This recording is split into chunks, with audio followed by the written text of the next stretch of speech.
Hello guys! Andito naman tayo sa panibagong ating video. Welcome sa mga viewers natin dyan. So, ngayon, i-unbox naman natin. May bago akong tawag dito, parcel na dumating sa isang online, pinurito sa isang online shop. Okay? So, ito yung Fanjoy na Superman 2025 na si David Corenswet. Yung nakaraan, sa previous sa video ko, 'di ba, in-unbox natin yung McFarlane. So ngayon, ito naman ay Found Joy na Superman David Corenswet. So guys, samahan niyo ako ngayon, i-unbox natin tong ating bagong parcel na dumating. Okay? So, simulan na natin. So, syempre, meron tayong scissor, ating gagamitin, and then meron tayong cutter. So, asensado na tayo, meron na tayong cutter. Before, ginagamit natin yung laging gunting. So, ngayon, meron na tayong cutter. Okay? So, buksan na natin.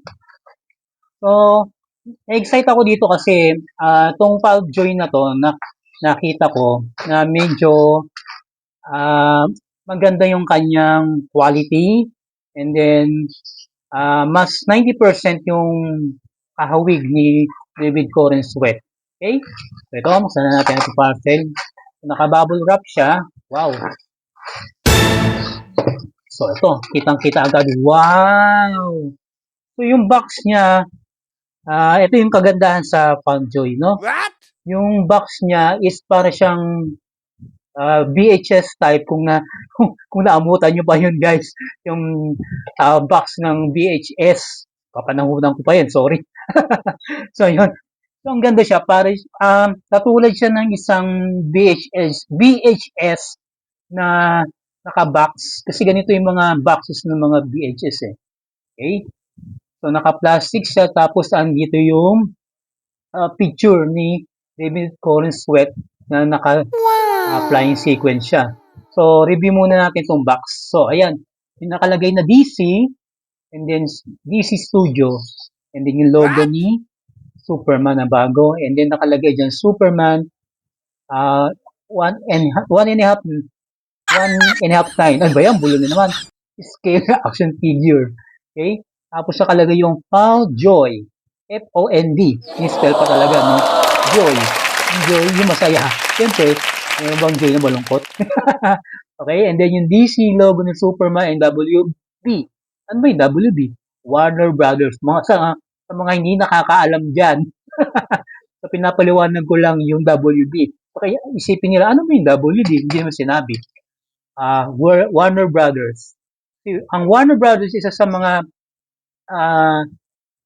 malaking company na sa mga pelikula, mga ganun. Oh, tama na paliwanag ko no? And then sa side ng box niya, palagay dyan na, wow, Superman.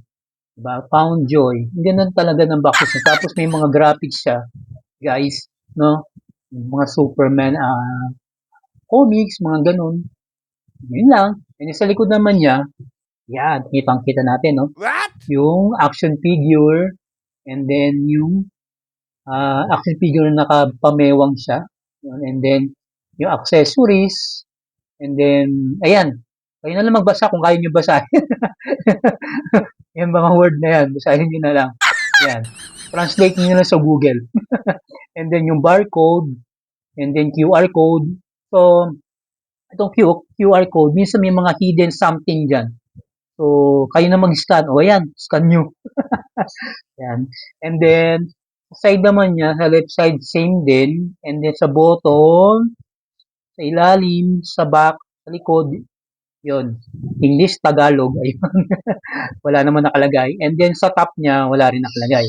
Okay? So, yan. So, yan yung box niyang, dito ako na-amaze talaga Amaze talaga ako dito sa ganda ng box nito. Diba? Kasi McFarlane, yung box niya, transparent siya, kita nyo action figure. Okay? So, buksan na natin. So, kakamayin ko na lang. Kamayin, no? Yan. Kasi ayoko mag-cutter, Yan. Tawagin ko na lang si cutter pag kailangan ko. Pag di ko na kaya. Ayan. Ang ganda rin ng plastic niya, no, naka-plastic siya. Tapos yung, ano niya, yung box niya, nag-reflect siya, di ba, ng blue. Oh, di ba, pwede sa gabi, reflectorize. And then, ito, may tawa pa. Tapos ito, buksan natin, tingnan natin yung box niya, yan. Tapos may magnet siya, guys, so, wow, di ba, oh, magnetic pa siya, social, high-tech, eh, yun. Tapos, tayo natin, para kitang-kita natin pagbukas ng action figure, makita natin agad yung ganda. Wow! Oh, bulaga. Ang ganda, di ba? So, ito yung action figure. Yung dalawa ang crypto. Okay? Dalawa yung action figure na crypto and then si David Corenswet ng action figure Superman. Okay? And then, labasan natin. Tingnan din talaga ng box niya. Talagang tuwan-tuwa ako. Paulit-ulit. Ayan. Hindi makamove on. Ayan. Ayan. Ay, matanggal ha. Ayan. Tapos yung plastic niya guys, oh, may doble.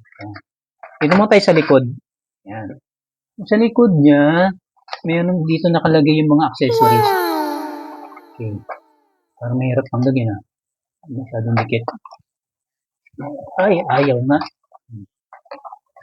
Teka lang. Wait ah. Teka lang. I need your cutter. Ayan. Diba? Hingi ng tulong sa cutter. Ayan. So guys, wala na ha. Wala na kayo nakikitang laman sa loob. Ilagay na natin to, close natin para gawin natin siyang background. Para maganda yung ating presentation. Okay? Ito yung accessories niya. Yan. So meron siyang ID ng, sige, tanggalin natin, isa-isayin na muna natin. Para makita natin ang buo. Okay. Tanggalin na natin to. Isa-isahin natin, one by one. English Tagalog. Yung mga hindi nakakaintindi dyan ng English, o di Tagalogin ko. Tanggalin na natin to. And then, umpisahan muna natin dito sa ID. Yan. Nakalagay dyan, Daily Planet Press. Daily Planet. Paulit-ulit. Class Journalist. Di ba? Journalist si Clark Kent. Tapos, doon siya nagtatrabaho sa Daily Planet. Isa siyang newscaster, and then writer. Yun. Nakalagay dyan, Clark Kent. Journalist International Politics. Wow, ganda. English pa. Yan. Lapit ko para makita nyo. Para baka isipin nyo nagsisinungaling ako. Ayan. Daily Planet, 42 Conrad Street, Metropolis. O yan yung kanyang address. Pwede nyo napuntahan guys. Sakay kayo ng aeroplano. Yun. Punta kayo ng US. Hanapin nyo doon. Yung Daily Planet. And then, sa likod, wala. Na nakalagay. Yun pa rin. Address pa rin. So, pwede nyo itong gamitin guys. Gawin yung ID. Lagyan nyo lang ng one by one. Full body picture nyo. Gamitin ko nga to para makapunta ako doon. Okay? So, yung niya, yung plastic niya, yung tawag dito, yung ginamit na is malambot. Siyempre, palaminate mo na lang kung gusto mo. Okay? Yan. Tapos, ito naman yung kanyang stand. So, ang galing yung stand. Baka mabali ko pa. Yan. Mamaya na. Mabali ko. Tapos, ito yung kanyang, ito pa rin stick stand niya. Ayan, bulo na naman. And then, ito yung kanyang stand. Ganda na yung pagkaka-embroid niya na S logo, diba? Ganda niya. So, lagay na natin. Para, yan. Mamaya lalagay natin si David Corenswet dyan. Ipopost natin. Hindi ko alam kung paano ibaba. Baka mabali ko eh. Mamaya na. And then, ito yung standing crypto. Yan. Meron tayong standing crypto. Okay? Tapos, ito naman yung mga kamay niya, mga hands niya. English uli. Baka kasi hindi Ito yung, teka, magkabaliktad. Kunin mo natin yung magka-partner. Yan. Ito yung flying sequence to kamay, guys. Yan. Magka-partner. Left, right. Left, right, left, right. Up, up, down, down. Nintendo. Super Mario yun. Tapos yung partner naman niya, ito, yung naka-open hands Okay, ayan. Hindi yung kamay ko yung kamay ni David Corenswet ang pinapakita ko. Pasensya na kung may makita kayo dumi sa kuko ko. Ayan. Naka-open siya. Ganda ng pagkakagawa ng hands niya din, no? Di ba? Oh no! Curve na curve, tapos, ano siya, yung pagkakagawa ng mga daliri. Okay? So, yan yung kanyang mga accessories sa second, sa second na lalagyanan nito. Transparent. And then, sunod naman, yung ating, ayan na, yung ating action figure na Superman tsaka si Crypto. What? So, simulan natin, unanahin natin, ba yan? Si Crypto. Ito yung flying sequence si Crypto. Wow! Ganda, no? Yung si Crypto talaga, no guys? Nakataas talaga yung kanyang tenga. Isang tenga niya. Di ba? Isang tenga niya kataas. Tapos, ito, sa Poundjoy, What? na-open yung kanyang mouth. Labas yung kanyang bibig. Mouth na, bibig pa. Di ba? And then yung dila, kitang-kita rin, di ba? Ayan. Tapos yung eyes niya, guys, ang ganda. Sparkling eyes. Naka-flying sequence si Crypto. Tapos yung What? kanyang cape, kapa, yan, English Tagalog, na nakadikit lang talaga doon sa action figure. Okay? So, maganda rin pagkakagawa. Yan, yung kanyang cape. Okay? So, lagay natin yung standing Crypto sa kanyang dibdib, sa kanyang chest. Yan, Tagalog-English ulit. Yan. Para may stand siya. Kunyari, totoo, naka flying sequence siya. Lumilipad. Yan. What? Si Crypto. So, lagay na lang natin muna dito. Okay? Yan. And then, yung second na Crypto, nakatayo naman siya. So, kagandahan dito sa Poundjoy, guys, no? Dalawa yung action figure ni Crypto. So, may pwede kayo pagpilian kung gusto nyo yung flying sequence or yung nakatayo lang si Crypto. Okay? So, the same din, nakataas yung kanyang ear. Sa left side niya. Siyempre, pag ginanin mo, left. Pag nakaharap, right. Diba? And then, yung kanyang mouth, bibig, so, naka-open din. Saka yung dila niya, up and away. So, yung kanyang right na tenga, nakababa din. So, alam ko, naiikot to. Ayun, naiikot din yung kanyang leeg. 360 ay, natanggal. 360 degrees din ang kaya niya. Yan. Yan. Naputol pa leg ni Crypto. Yan. And then yung kanyang cape naman, sobrang, pero parang na nakadikit. So, nakababa naman din yung kanyang cape. Hindi katulad ng isa, naka-flying siya. Hinilipad ng hangin kasi nga, lumilipad siya. Diba? Obvious naman, diba? So, yung isa naman, guys, hindi naikot yung leeg. Oh, no! Ayaw. May stand. Pero yung nakatayo lang siya, standing ovation.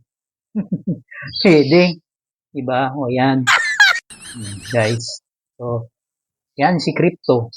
Tapos yung kanyang buntot, tsaka yung nakababa. Yung sa flying sequence, naka-as. Kasi nga, lumilipad nga siya. Ulit-ulit. Ayan. Hindi, pinagko-compare lang natin, guys. So, yun, di ba? Ayan, baba na natin. Ayan. So, sunod naman natin ay si si Superman. Uy, sakang piki pala. Yun. Yan. So, si Superman. Lagyan natin to dito. So, ang kagandahan, guys, nito ni David Corenswet sa Poundjoy, okay, ay yung kanyang face. Ayan. Face. Ayaw hirap Ayan. Yung face niya, mas kita, ang tingin ko ay mas kamukha. 80 to 90%. Pwede naman. Ayan. So, review muna natin yung kanyang articulation. Ibig sabihin na articulation, sa mga hindi nakakaalam dyan, mga hindi nakakaalam dyan, ang articulation, yung tinatawag na, yung mga bend ng kamay, yung mga galaw, ganun, kung saan po pwede siya, gawan ng style, ng action, yung kanyang mga body, katawan. Okay? Simulan natin. Baka sabihin nyo naman, may mga bashers dyan. Okay? Hindi, pinapaliwanag ko lang, guys. And then, yun. So, simulan natin sa head. So, kanyang head, scalp, no? Pwede siyang mag-left, right, up, down. Hindi, simulan natin. Up, up, down, down, left, right, tapos B-A, B-A, select, start. Okay? Magte-30 lives kayo sa kontra. Yun. And then, so, pwede siyang anong kayuko, and then pwede siyang tumingala, pwede siyang tumingin sa kanyang kaliwa, sa kanan, bawal tumawid. Okay? So, yun. So, pwede na tumawid. Siyempre, kailangan alerto ka pag tatawid ka. Titingin ka sa kanan kaliwa mo. Diba? Hindi pwede siyang umikot, guys. Ay, hindi pala pwede. Yun. Hanggang dito lang. Ay, hindi. Pwede pala. 360 degrees, parang exorcist. Okay? And then, yung kanyang braso, ay wala siyang butterfly, okay. Hindi katulad ni, McFarlane, meron siya. So, pwede siyang gumanyan, yung kabila. Di ba?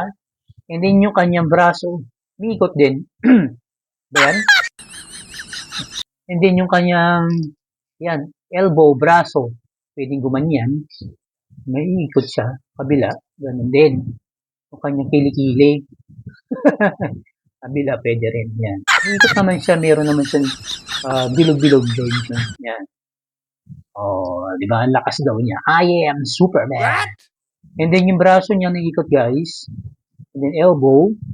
Yan. Kabila din, elbow. Yung sa hands niya, umikot din. Yan. Yan. Mamaya, papalitan natin. Ano ba yan? Papalitan natin yung kanyang hands. Subukan natin yung kanyang ibang accessories. Yan. Tapos yung kanyang chest, yan, nabibend siya. Bend, up, up, up, up. And then, pwede siyang umikot, tumingin sa kanan, yung kanyang chest, luwa. Okay? Ay! Nanananggal. Ano ba yan? Yun, sorry. Yun, pwede siyang ganyan lang. Hindi pala pwede matatanggal. Yan, gandun. And then, yung kanyang legs na sobrahan sa lakas. Tapos nababanan. Hindi siya nababanan. Katulad ng ng Mark Farlane. And then, pwede siya mag-bend doon. Ingat lang tayo. Natanggal na yung kanina. And then, yung kanyang legs. Ayan, pwede. And then, pwede siyang i-bend ng ganon. Yan, i-bend natin pa ganon. Lumuhod ka. Yan. Yung mga mahilig lumuhod dyan. Ayan. Nakaluhod si Superman. Yan. And then, hindi siya pwedeng mag-alabandan ng konti. Hanggang dyan kaya lang yan. And then, yung kanyang paa, pwede up, down, yung pinaka-finger ng kanyang toe, ng paa, yan, magalaw. Pwede din kabila. Yan. Yan dyan lang. Kasi pag ganun, pataas, pababa. Pataas, mag-Bona Kid Preschool, 3 class, ng commercial pa, yun Yan, tapos yung, pwede natin siyang, tayo na natin siya. Yan. Tapos, i-review naman natin yung kanyang, tawag dito, face. Yung pagkakagawa ng kanyang mga costume, ganyan, etc., etc. So, sa head muna tayo, guys.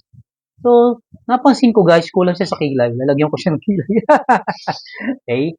Magaling kanyang head sculpt. Kay McFarlane, napapalitan yung kanyang face. Ito, normal lang. Isa lang. Okay? Tapos yung kanyang hair, ganda ng pagkaka-wave ng hair niya. Pagkakasuklay. Ito yung gamit ng suklay niya. Yung paganda yung pagkaka-brush. And then, sa left side, may kita naman yung cheekbone niya. Okay? Okay. Yung tenga niya, okay. May pagkakahawig siya sa isang artista. Hulaan nyo, guys. Tingnan nyo. Diba? May kamukha niya si Gestoni o si Richard Gutierrez. Diba? Binigyan ng idea. Yun. Tapos yung kanyang cape. So, ito yung napansin ko sa cape niya, guys. Yung dito, yung pagkakatahi niya. Ayan, yan, yan, yan. Yan. Hindi masyadong okay. Okay? So, na-review ko rin, nakita ko sa YouTube din.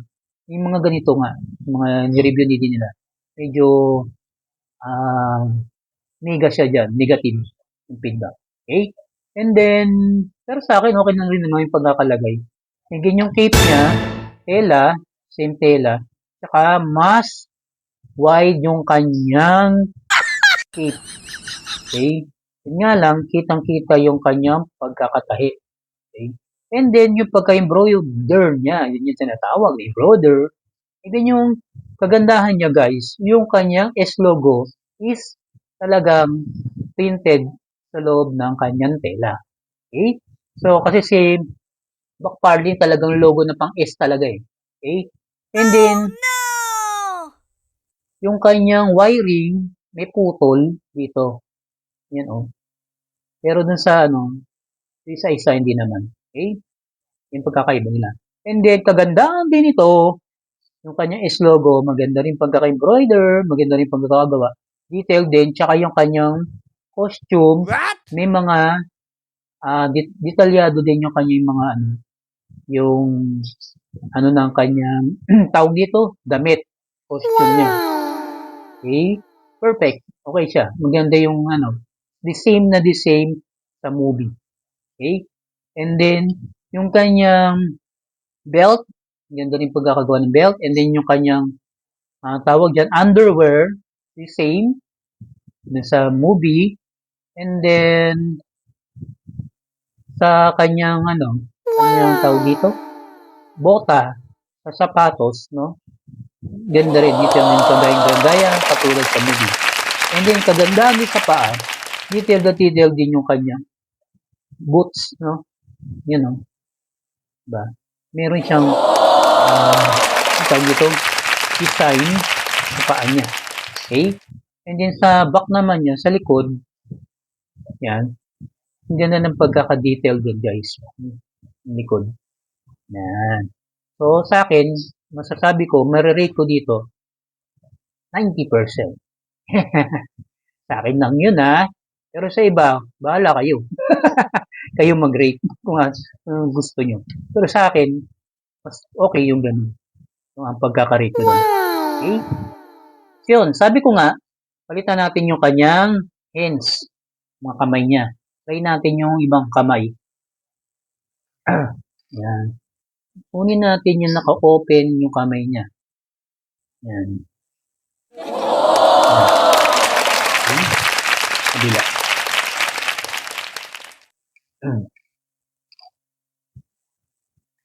Yan.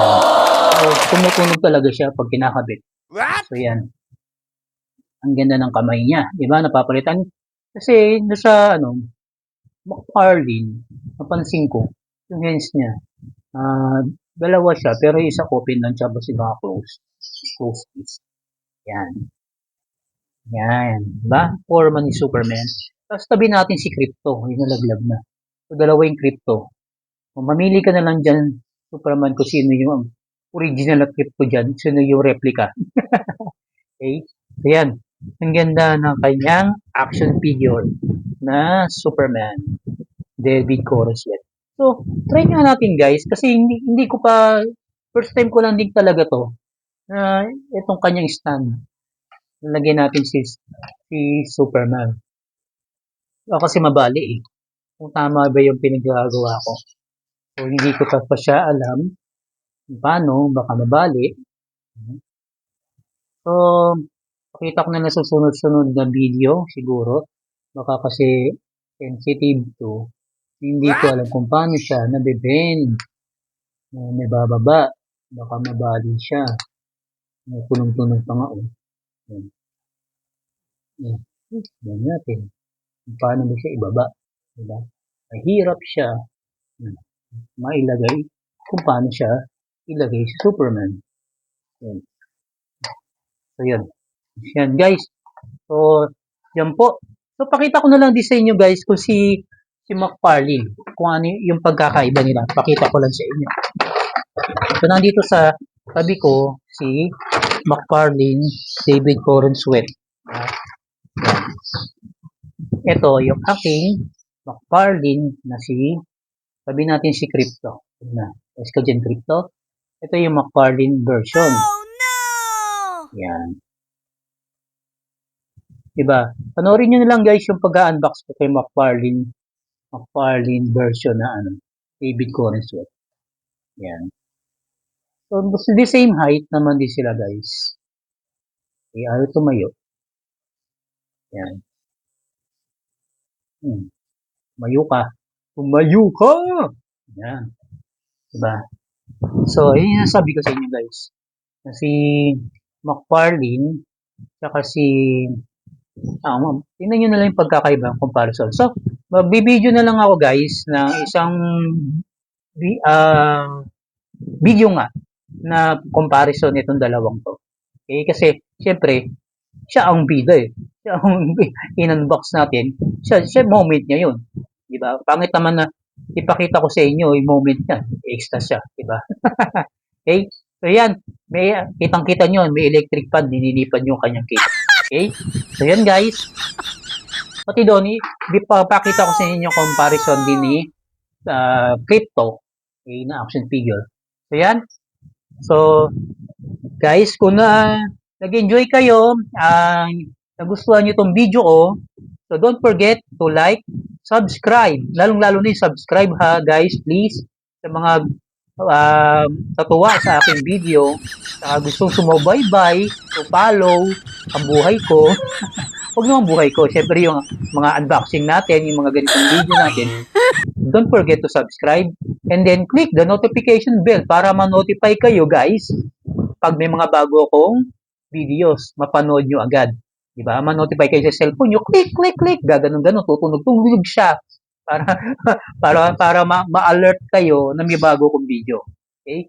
So, don't forget to subscribe. Yung mga non-subscriber dyan, yung mga natutuwa dyan sa mga video ko, so please naman, so subscribe po tayo.